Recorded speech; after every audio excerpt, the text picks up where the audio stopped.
पांडुरंगाकडून प्रथम मनामना दुसरे चरण संताची आज्ञांच्या पदाने कथेचा विस्तार काबाली सद्गुरुदास कापुरी रम्य सिंहासनस्थं पदं भोजतेजं स्फुटिप्रदेशं इंद्रादिदेवस्तास्तूयमानं समाधिशूर्तिं भजे ज्ञानदेवम् ॐ नमो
ज्ञानेश्वरा करुणाकरा दया तुमचा अनुग्रह धरो पावन झालो चराचरी एका कुसरी काहीच नेणे करतो चिन्हाती भाविका एका जनार्दनी तुमचा दास त्याची आस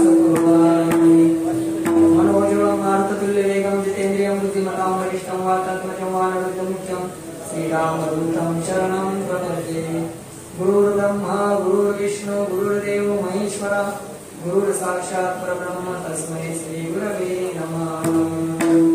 श्री संताची माथा चरणावरी संताची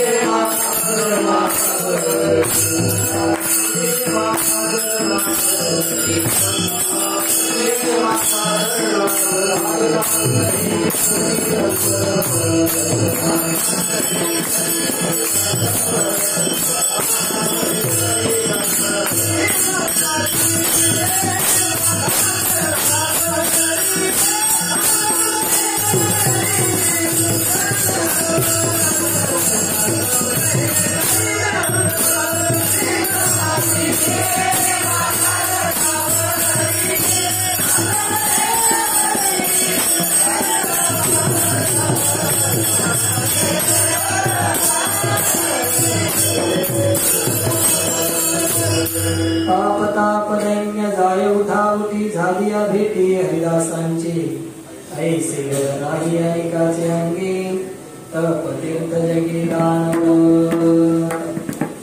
प्रस्तुत कीर्तनरूपी सेवेकरता घेतलेला अभंग देहुनिवासी श्रीमंत श्री जगद्गुरु तुकोबारा यांचा 5 चरणाचा संतांचं अलौकिक अनुभव त्यांची भेट झाल्याच्या नंतर आपल्या जीवनामध्ये जो बदल होतो जो अनुभव आपल्याला येतो आणि त्यांची भेट झाल्याच्या नंतर आपल्या जीवनामध्ये काय परिवर्तन होतं काय जातं आणि काय मिळतं याचं जगद्गुरु तुकोबाराय या अभंगामध्ये सविस्तराने विस्तार करतात. विठ्ठल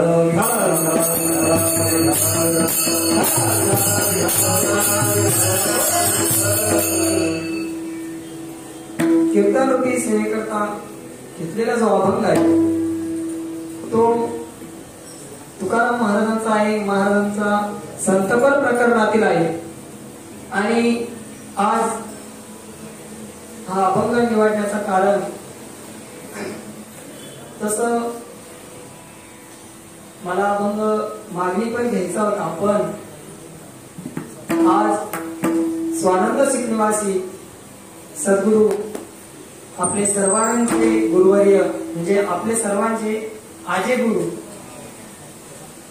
ज्यांच्यामुळे आपण आज या संस्थेमध्ये ज्या वेदांताचं अध्ययन करतोय, ज्यांच्यामुळे आपल्याला आज विचारसागर नावाचा ग्रंथ, पंचदशी, ज्ञानेश्वरी म्हणजे किंवा जगद्गुरु तुकोबरायांच्या अभंगावर आपण जे आज टमा बोलतोय, जे बोलण्याचं सामर्थ्य त्यांच्यामुळे आपल्या ठिकाणी आज प्राप्त झालेलं आहे.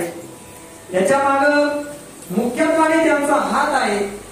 मुख्यत्वाने आपल्याला तुकोबरायांचा गाथेचा त्यांनी सर्वात अगोदर अर्थ करून दिला असे आपले सर्वांचे आजी गुरु, आपले संस्थेचे मूळ पुरुष स्वानंद शिकण्याचे सद्गुरू जोग महाराज यांची आज जयंती. त्यानिमित्ताने आज त्यांच्या चरणावर तोडकं मोडकं होईना काहीतरी संतपर बोलावं आणि महाराजांच्या चरणी सेवा समर्पित करावी या उद्देशाने संतपर अभंग सेवेकरता घेतला. विठ्ठल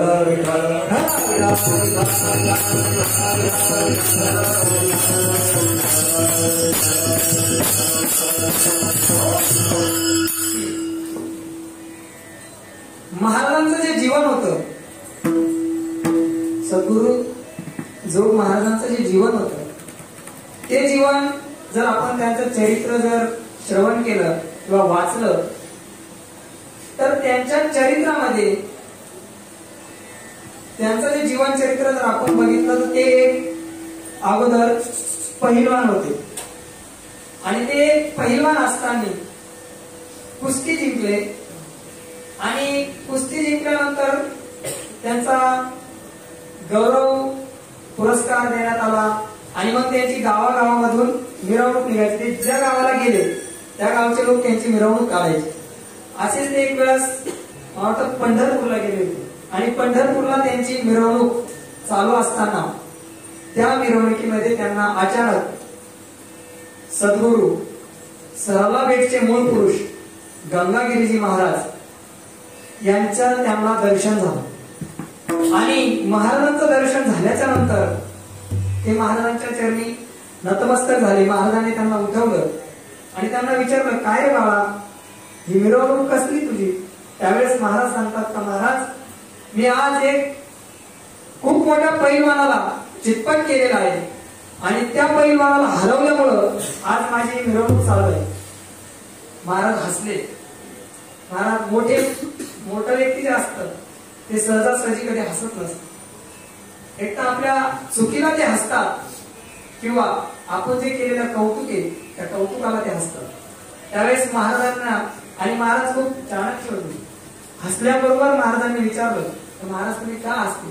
त्यावेळेस सद्गुरू गंगागिरी महाराज बोलतात का, बाळ तू कमी वयामध्ये त्या पहिलवानाला हरवलं, तुझं मी कौतुक करतो, पण या जगाच्या पाठीवर एक असा पहिलवान आहे, त्याला जर तू हरवलं तर मग मी तुझी पाठ फुटते, तोपर्यंत नाही. महाराजांनी विचारलं, असा कोणता पैलवान आहे त्याला मला हरवायचं आहे? त्यावेळेस सद्गुरू गंगागिरी महाराजांनी त्या पहिलवानाचं नाव सांगितलं आणि त्या पहिलवानाचं नाव होतं काळ. तू जर त्या काळाला हरवलं तर मग मी तुला मानेन, तू खूप मोठा पैलवान आहे. आणि महाराजांनी तो शब्द लक्षात ठेवला आणि तिथून महाराज जे निघाले तर ते डायरेक्ट महाराज आळंदीला आले. ज्ञानोबारायांच्या चरणी नतमस्तक झाले. माऊलींच्या समाधीवर तुळशीची माळ ठेवली आणि त्या दिवशीपासून ज्ञानोबारायांना आपल्या जीवनातले गुरु केलं आणि परमार्थाच्या वाटचालीवर महाराजांनी अर्पण केलं. महाराज मला सांगायचा मुद्दा असा की हा अभंग जो आहे तो महाराजांच्या जीवनात एक ठिसून देत बसतो.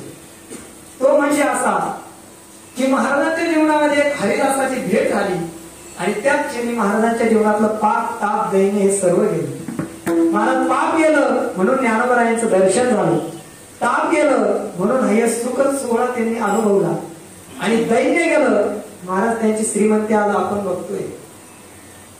आपण मागच्या वर्षी महाराज किती श्रीमंत होते त्याचा अनुभव घेतला. त्याच्या अगोदर 4 वर्षापूर्वी महाराजांच्या शताब्दीचा अनुभव घेतला, संस्थेच्या शताब्दीचा अनुभव घेतला. तो जो श्रीमंती काय, पैसा बंगला गाडी याला नाही श्रीमंत म्हणत. श्रीमंती काय, तर आपण गेल्याच्या नंतर आपलं जे वैभव चालतं महाराज आपल्या पाठीमागे त्याला श्रीमंती म्हणतात. विठ्ठल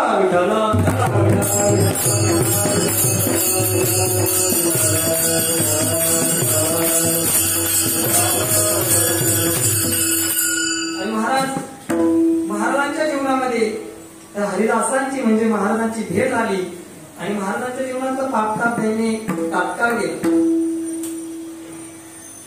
आणि असे महाराज ज्यावेळेस कीर्तन करत असत त्यावेळेस सांगायची काही आवश्यकताच नाही. महाराज म्हणजे साक्षात ज्ञानोबरायांचा अवतार, आणि महाराजांच्या कीर्तनामध्ये साक्षात पांडुरंग येत असत म्हणजे येतच होता, त्याच्यावर काही संशय घेण्याचं कारण नाही. आणि मग सहजच महाराजांच्या कीर्तनामध्ये जे चरणरज ओढत असत ते भोलेनाथ वंदित आहे.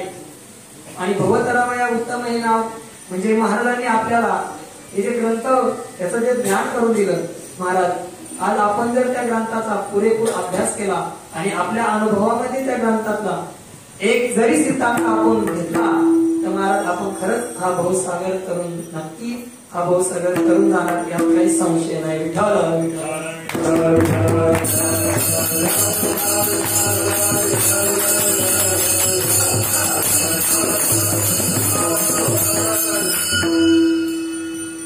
महाराज या अभंगामध्ये तुकोबाराय सांगतात की हरिदासांची भेट झाल्याच्या नंतर आपल्या जीवनातलं पापताप दैन्य जातं, पण त्या हरिदासांची भेट होण्याच्या पूर्वी आपल्याला काही गोष्टी मिळाव्या लागतात आणि लाभाशिवाय त्या काही गोष्टी मिळत नाही. मुळात म्हणजे आपल्याला परमार्थाची आवड निर्माण झाली पाहिजे, आपण या परमार्थाकडे आलो पाहिजे, तर आपल्या जीवनातलं पापताप दैन्य जाईल. आपण जर या परमार्थापासून लांब राहिले, इकडं जर भरकटलो तर आपल्या जीवनातलं पापताप दैन्य जाणार नाही, डबल नाव आहे. त्यामुळे महाराज सांगतात की या मुळात पहिली गोष्ट आपल्याला जे प्राप्त झालं पाहिजे ते जर काय आहे तर आपल्याला हा नरदेह प्राप्त झाला पाहिजे. ज्यावेळेस आपल्याला हा नरदेह प्राप्त होईल तेव्हा आपल्याला परमार्थ करता येईल. परमार्थात पोषक जर काय असेल तर सर्वात अगोदर आपल्याला नरदेह मिळणं हे खूप महत्वाचं आहे. कारण या नरदेहाचं इतकं महत्व आहे आपल्याला नाही कळत. नरदेहाचं महत्व जर काय तर हे स्वर्गातल्या देवदिकांना वेळ विचारायचं.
महाराज या नरदेहाचं महत्व स्वर्गीचे अमर इच्छित अति देवा आणि मृत्यूरोगी व्हावा जन्म आम्हा का, कारण की या नरदेहाचं महत्व त्या स्वर्गातल्या देवादिकांना माहिती. कारण या मृत्यू लोकात जर आपण जन्माला आलो, या मनुष्य देहात जर आपण जन्मात आलो, तर ते म्हणतात आम्ही काय करीन. तर नारायण नामे हो जीवन मुक्त कीर्तनानंत गाऊ गीती. महाराज या कीर्तनामध्ये आम्ही नामस्मरण करून देवाचं नामचिंतन गाऊ आणि या जन्मातून आम्ही मुक्त होऊन जाऊ. महाराज देवादिकांचा जन्म घेणे म्हणजे जसं आपण या मनुष्य जन्माला आलो तसं देवादिकांच्या जन्माला जाणे.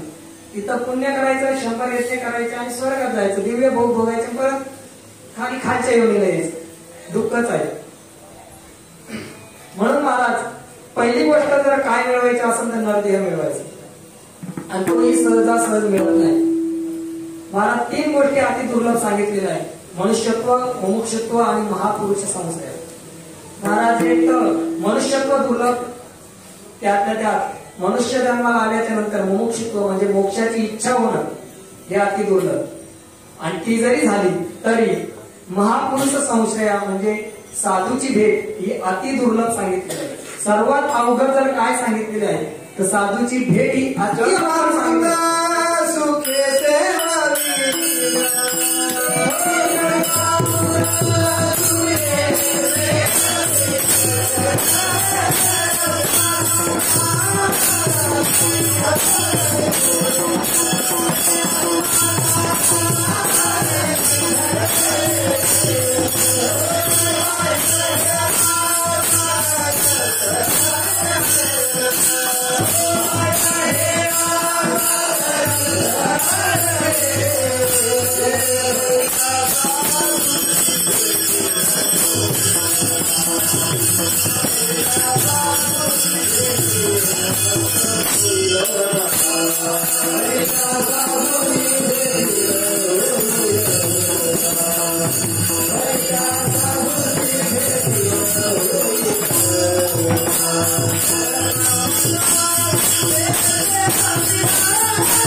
महाराज नाथबाबा सांगतात की अशक्य गोष्टी त्याही शक्य करता येईल, आणि त्याच्या अगोदर काही व्यक्तींनी करूनही दाखवलेलं आहे. चंद्रामृत सुखे सेवन. महाराज चंद्राचं अमृत आपण सुखाने सेवन करू शकतो. बाह्य हिरा साखर तरवे म्हणजे सावरकरांचं आपल्या समोर उदाहरण आहे. आणि आस्था जाता रवी धरवे, तर आस्थाला जाणारा सूर्य सुद्धा आपण थांबवू शकतोय, आणि ते एका सतीना म्हणजे एका पतिवर्त्यानं थांबवून दाखवलेलं आहे. कथाभाग सांगून वेळ घ्यायचा नाही, तरी थोडासा स्पर्श करून जातो. एक पतिव्रता होती आणि तिच्या पतीला एका वेश्येकडे जाणे म्हणजे तिच्यावर प्रेम होतं, आणि त्या प्रेमापोटी शेवटचा अंतक्षण त्याचा जवळ आला.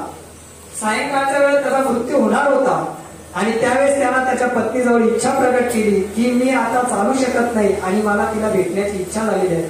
त्यावेळेस त्या पतिव्रते माऊलीने आपल्या पतीची इच्छा म्हणून त्या पतीला एका पाठीत बसवलं, त्याला डोक्यावर घेतलं आणि घेऊन जाणार. तर जाता जाता सहज सूर्याकडे लक्ष गेलं, आणि तिला कळालं की जर सूर्य जर असताना गेला तर माझ्या पतीची इच्छा ही अपूर्ण राहील. म्हणून तिला आपल्या कुंकवाची शपथ त्या सूर्याला दिली, आणि पती भोग भोगेपर्यंत सूर्याला एका जागेवर थांबवलं.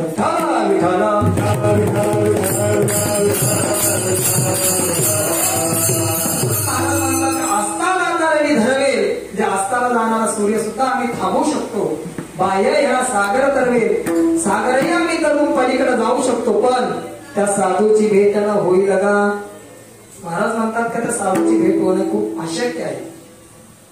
ते साधू सहजासहज भेटत नाही. त्यांच्या भेटी करता आपण कितीही शोधलं तरी आपल्याला ते सापडत नाही. त्याचं सुद्धा जगद्गुरु तुकोबा आहे, त्याच्यात पुण्य अभंगात देतात. महाराज म्हणतात ऐसी कैसी आणि भेटती ते साधू. जगद्गुरु तुकोबाराय सांगतात ऐसी ऐसी आणि भेटती ते साधू, पण कैसी कैसी आणि तर महाराज त्या अभंगाच्या 3ऱ्या चरणामध्ये सांगतात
महाराज या अभंगामध्ये जगद्गुरु तुकोबारायांनी पूर्णपणे खुलासा दिलेला आहे की ज्ञानबाबांनी ज्यावेळेस प्रश्न केला की कैसी कैसी आणि भेटती ते साधू, त्यावेळी जगद्गुरु तुकोबाराय उत्तर देतात कैसी ऐसी आणि भेटती ते साधू, पण कशाने? काया वाचा मन बुद्धी शुद्ध करी, म्हणजे वाणी शुद्ध बोलणे, काया म्हणजे आपलं शरीर शुद्ध करणे, मन आणि बुद्धी विशेष रूपाने सांगितलेले आहे. हे शुद्ध करायचं आणि अर्थ काम चाड नाही चित्ता, म्हणजे सर्व मिथ्या मानायचे, तेव्हा आपल्याला ते साधू भेट देतात. आणि त्या साधूंची आपल्या जीवनामध्ये जेव्हा भेट होते त्यावेळेस जर आपल्या जीवनामध्ये जर काय अपूर्वता घडत असेल तर महाराज त्या अभंगाच्या प्रथम चरणात सांगतात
हरीच्या दासांची भेट झाल्याच्या नंतर आपल्या जीवनातलं पाप ताप दैन्य जातं. महाराज काही वाचिक मानसिक पाप जातं, तप जातं, आणि दैन्य जातं. हे तिन्ही ज्यावेळेस आपल्या जीवनामध्ये हरिदासांची भेट होती त्यावेळेस ते एकदम मोठा उठी जातं. महाराज असं एखादं उदाहरण तुमच्याकडे आहे का? कारण की जवळजवळ तुमच्या सर्वांच्या पाठ झालेलं आहे. पाप किती प्रकारचं आहे, ताप कोणकोणते आणि दैन्य कसं आहे, त्यामुळे ते नाही असतं मला एखादा सांग. पाप ताप दैन्य जर कोणाचं केलं असतं असं उदाहरण आहे का? तर महाराज ज्ञानोबरायांच्या चरित्रामध्ये एक उदाहरण सापडतं. ज्यावेळेस ज्ञानोबराय तीर्थयात्रा करत होते, सोबत सर्व संत मांदेवारी होती, नामदेवराय होते, चोखोबाराय होते, सावता महाराज होते, गोरोबा काका होते, निवृत्तीनाथ दादा, सोपा काका, मुक्ताबाई आदी संत मंडळी ज्यावेळेस तीर्थयात्रा करत करत उत्तर भारतातली तीर्थयात्रा संपली आणि परत महाराष्ट्रामध्ये येत असताना सातपुडा पर्वत रांगामध्ये एक हरपाल नावाचा भिल्ल राहत होता.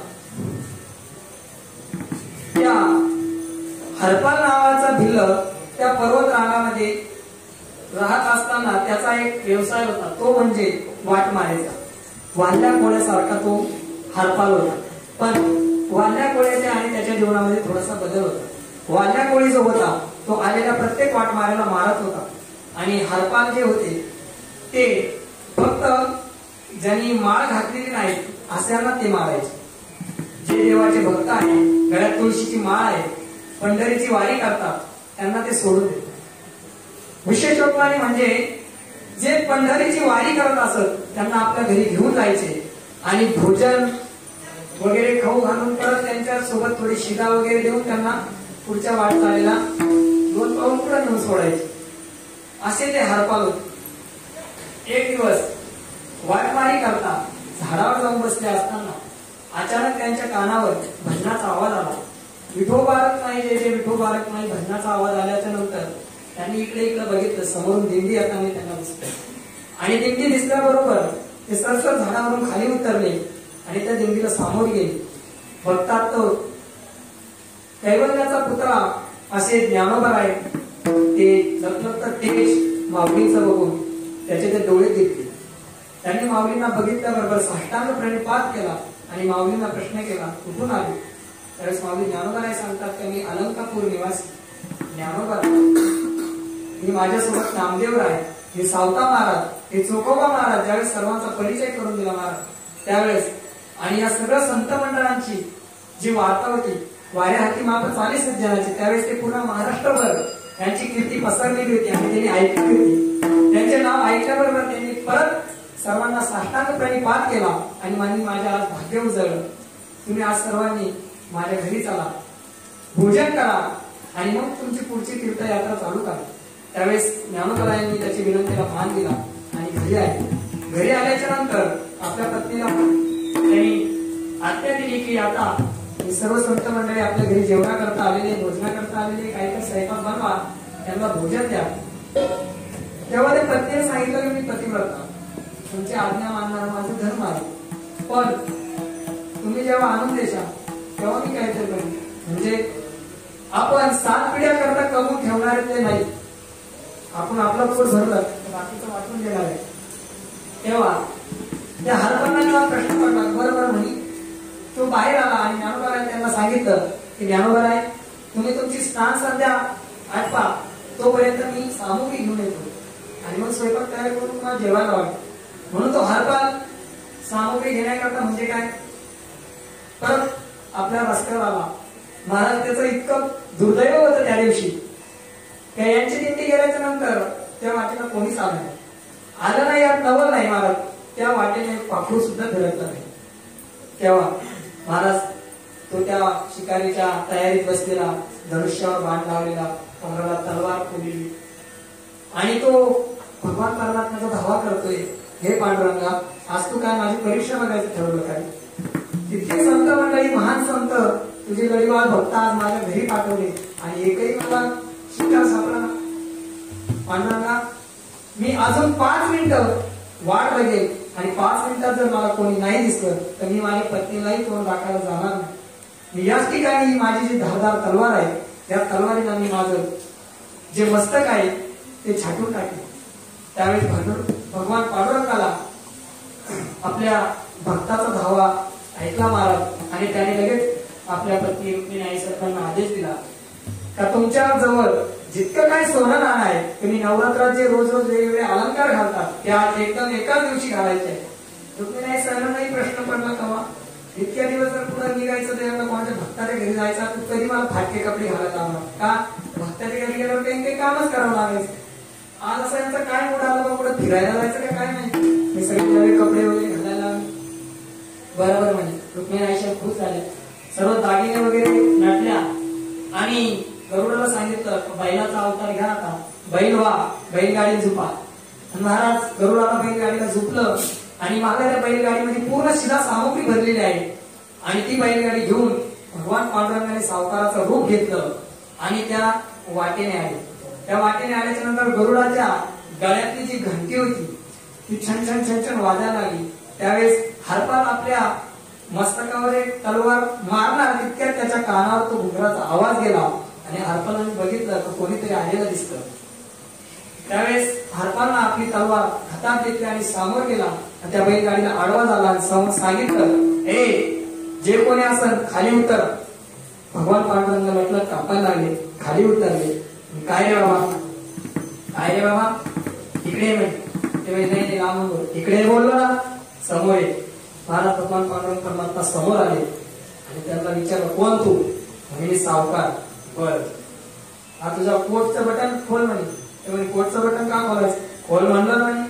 महाराज सावकार का होता कोट डीट मस्त रुबाबदार आणि मग त्यांनी शर्टचं बटन उघडल्याबरोबर त्या हरपालने आपली जी रोजची नृत्य नेम त्याच्या गळ्यातली माळ वगैरे पाहणं त्यांनी गळ्यातून हात घातला माळ एक माळ लागली महाराज मला सगळ्या मोत्या पवळ्या याच्या माळी म्हणजे का रे तुझ्या गळ्यात तुळशीची माळ नाही तुळशीची माळ छेचे लाकडं लुकडं घालतो कोणी आपण गळ्यात त्याचं डोकं तापून असे खानखान वाजली महाराज पांडुरंगाच्या कानाखाली पांडुरंग 2 पायट्या मारून पडले. रुक्मिणी नाही सर हो मारू नका आमच्या झाल्या शांत बसा. महाराज पांडुरंगाला विचारलं जवळ माळ नाही तुझ्या गळ्यात एक तर गुन्हा तुझा आता कबूल झाला पाहिजे. बर पंढरीला गेला का कधी वारी गिरी पंढरपूर हे पंढरपूर अरे लोणाळा खंडाळा इकडे जायचं म्हणजे पंढरपूर कुठं महाराज त्या हाताला अशी लाद घातली देव परत बाईला समजून रुक्मिणी जाऊ मारू नका तुम्हाला काय लागतं ते घेऊन जा. बरोबर हे घेण्याकरता आता मी मोकळं झालो म्हणजे तुमचं पूर्ण घ्यायला. शिदा सांगते काय तुमच्या बैलगाडी ती बैलगाडी इकडे लावा आणि तुमच्या अंगावर ज्या काय वस्तू आहे सर्व त्या गाडीत ठेवा आणि इथून चालते व्हा म्हणे. नाहीतर मी आज तुम्हाला मारलं असतं पण माझ्या घरी साधू संत आलेले त्यामुळे मी आज हत्या करणार नाही तिथून लवकर चालते व्हा. महाराज भगवान पांडुरंग परमात्मा तेच हवं होतं. पांडुरंगाने पटापट आपले वस्ता ते दागिने जे होते ते काढलं बैलगाडी ठेवलं आणि तिथून चालते झाले.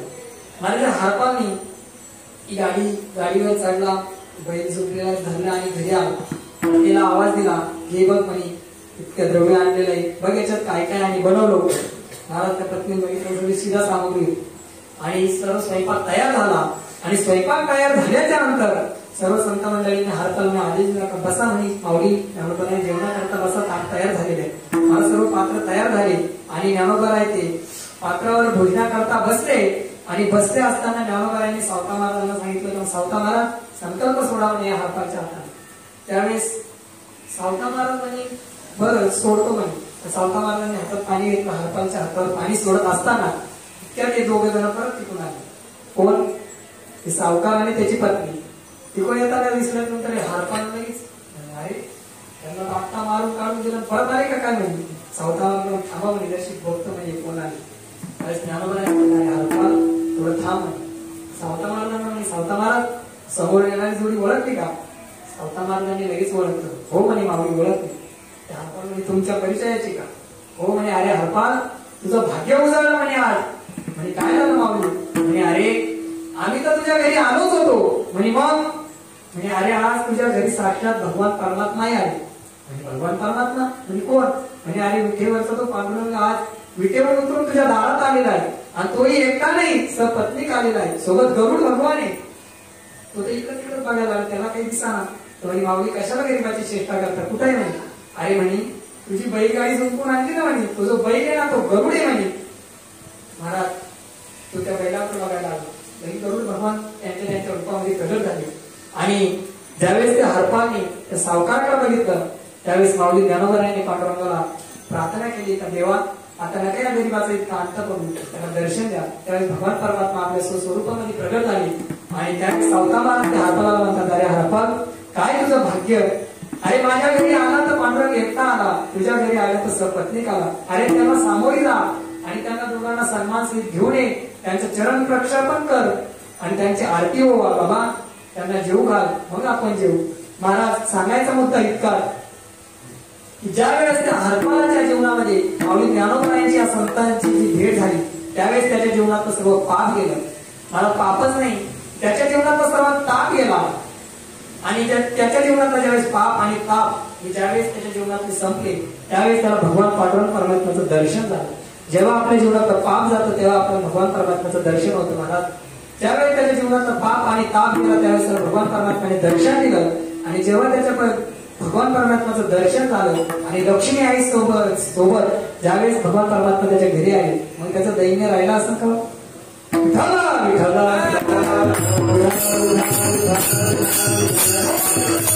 महाराज त्याच्या जीवनामध्ये हरिदासाची भेट झाली आणि त्याच्या जीवनातलं पाप ताप दैन्य हे उठावटी एकदम त्याच्या जीवनातलं नाहीच झालं. म्हणून असं बळ जे आहे ते दुसऱ्या कोणाच्याच अंगी नाहीये, असं बळ फक्त हरिदासांच्याच अंगी आहे. कारण त्यांची भेट झाल्याच्या नंतर आपल्या जीवनातलं पाप ताप दैन्य ताबडतोब नाहीस होतं.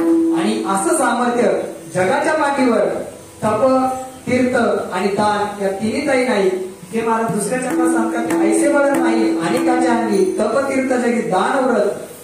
आणि या अभंगामध्ये महाराज संतांची अजून तिसरी अपूर्वता अशी सांगतात ज्यावेळेस हे हरिदास कीर्तनामध्ये नाचतात, जेव्हा हे हरिदास कीर्तनामध्ये नाचतात तेव्हा त्यांची चरणाची जी माती भगवान परमात्मा आपल्या मस्तकी वंदन करतात. भोलेनाथ आपल्या ती मस्तकाला धारण करतात. म्हणजे आपण जे गोपीचंदन लावतो ते गोपीचंदन म्हणजे वैष्णवांच्या चरणाचं रज आहे.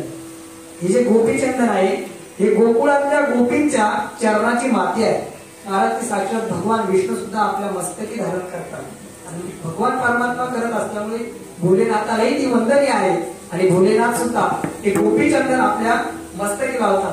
म्हणून असे हरिदास ज्यावेळेस कीर्तनात नाचतात त्यांचे जे चरणाचे रज आहे ते गोपीचंदन या आपण सुद्धा ते चरणावर धारण करतो महाराज.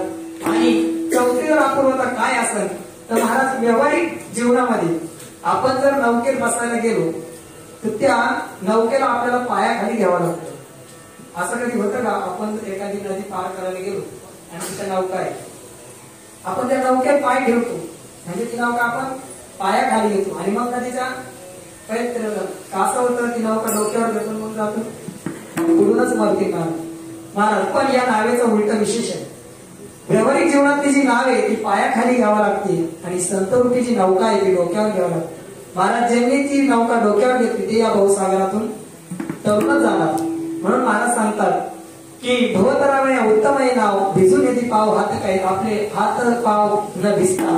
महाराज संत मंडळी आपल्याला भवसागरातून पलीकडे नेतात आणि असे जे वैष्णव असे जे हरिदास आहे त्यांचे चरण बघितल्याच्या नंतर काय होतं तर महाराज शेवटच्या चरण सुगामणे मना झाले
तुका म्हणे मना झाले समाधान देखील चरण वैष्णवांचे.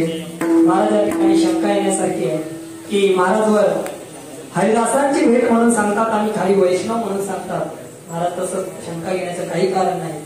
हरीचे जे दास ते हरिदास आणि विष्णूचे जे भक्त त्यांना वैष्णव असे म्हणतात. आणि हरी जो आहे तो विष्णूचाच अवतार आहे म्हणून शंका घेण्याचं कारण नाही.